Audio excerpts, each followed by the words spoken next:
Kartik private company में sales manager था। उसके माता पिता, पत्नी मीरा, बहन राधा और 2 बच्चे हैं। एक दिन मीरा कहती है, कार्तिक, बच्चों के स्कूल में एनुअल फंक्शन के लिए 2000 जमा करने पड़ेंगे। अरे अभी कुछ दिन पहले ही तो 10,000 जमा किए थे ना। हाँ, वो तो फीस और प्रोजेक्ट के पैसे जमा किए थे। अभी तो अगले महीने एडमिशन फीस और किताबों के पैसे भी जमा करवाने पड़ेंगे। 40 से 50 हजार का खर्चा है। मीरा, इतनी तो सैलरी भी नहीं है मेरी, ऐसे कैसे काम चलेगा? तो मैं क्या करूं? बच्चे को सरकारी स्कूल में डाल दूं? मीरा, तुम जानती हो ना, मैं मुश्किल से 35 से 40 हजार ही कमा पाता हूँ।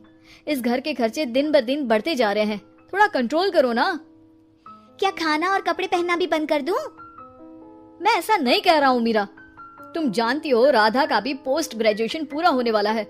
घर के खर्चों के साथ उसकी शादी की जिम्मेदारी भी उठानी है। मेरे बच्चों की पढ़ाई से ज्यादा इम्पोर्टेंट राधा की शादी है, तो करो जो मन में आए। मैं बोझ लगती हूँ तो मैं बच्चों के साथ अपने मायके चली जाती हूँ। तुम्हारी सारी मुसीबतें ही खत्म हो जाएगी। मीरा, मुझसे बहस मत करो। सुबह सुबह ऑफिस जाने के टाइम पर ही कलेश करके दिन मत खराब करो। इतना बोलकर कार्तिक वहां से चला जाता है। तभी, कार्तिक बेटा, ऑफिस जा रहे हो? मेरी दवाइयाँ लेते आना। और बेटा, बिजली का भी बिल 2 महीने से जमा नहीं हुआ, इसे भी आज जमा करवा देना। जी पिताजी, लाइए बिजली का बिल। 4,600 रुपए बिजली का बिल आया है।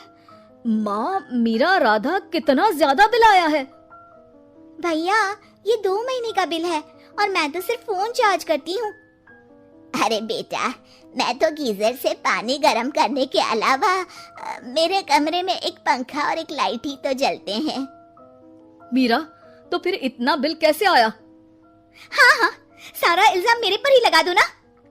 भाभी, आप भी तो एसी चलाती हो, उससे भी बिजली का बिल बहुत ज्यादा आता है ना।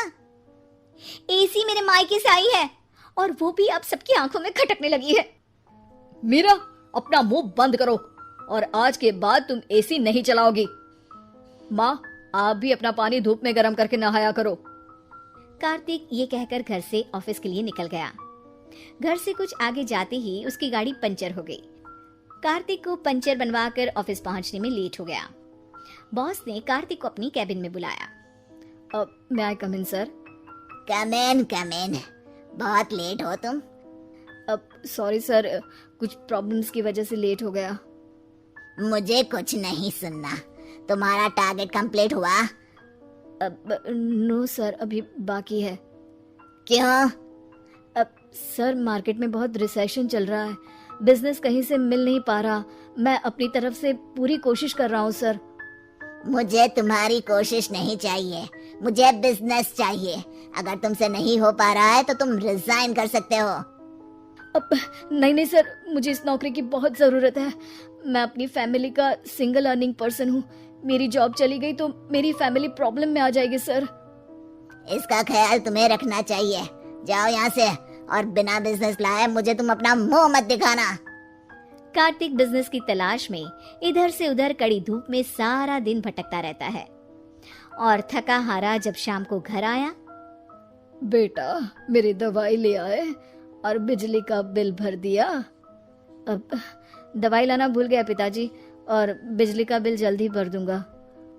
पर बेटा, याद से भर देना, वरना बिजली वाले बिजली काट कर चले जाएंगे। लीजिए पानी। बच्चों के एनुअल फंक्शन के लिए स्कूल में जमा करने वाले पैसे लेकर आए?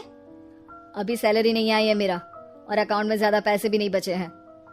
तो क्या बच्चों को स्कूल भेजना बंद कर दूं? बच्चे अगर इस साल एनुअल फंक्शन नहीं अटेंड करेंगे तो कोई पहाड़ नहीं टूट पड़ेगा। और अब तुम मेरा दिमाग खाना बंद करो। अरे, आप मुझ पर क्यों चिल्ला रहे हैं? कार्तिक गुस्से में घर से बाहर चला जाता है। अब मीरा रोने लगती है। भाभी, आप रोइए मत, टेंशन लेने से कुछ नहीं होगा। पर राधा, घर के भी खर्चे हैं। कार्तिक के गुस्सा करने से घर के खर्चे नहीं पूरे होंगे। पर मीरा बेटा, लड़ाई करने से भी कोई समाधान नहीं मिलेगा, उल्टा घर का माहौल ही खराब होगा। पर मुझे लगता है हमें भी घर के खर्चों में हाथ बढ़ाना चाहिए। मुझे योगा सेंटर में जॉब का ऑफर मिला है, मैं कल से ही जॉब ज्वाइन कर लूंगी। वैसे तो मुझे भी सिलाई आती है, मैं भी लोगों के कपड़े सिलना शुरू कर देती हूँ। हाँ बेटा, मैं भी तुम्हारा घर के कामों में हाथ बटा दिया करूंगी और काज बटन लगाकर सिलाई करने में भी सहायता करूंगी। मीरा, मैं तुम्हारे बच्चों के साथ मोहल्ले के बच्चों को भी ट्यूशन पढ़ाऊंगा।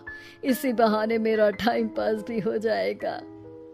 इस तरह से अब घर के सभी सदस्यों के सहयोग से पैसों की समस्या दूर हो गई और सब खुश रहने लगे।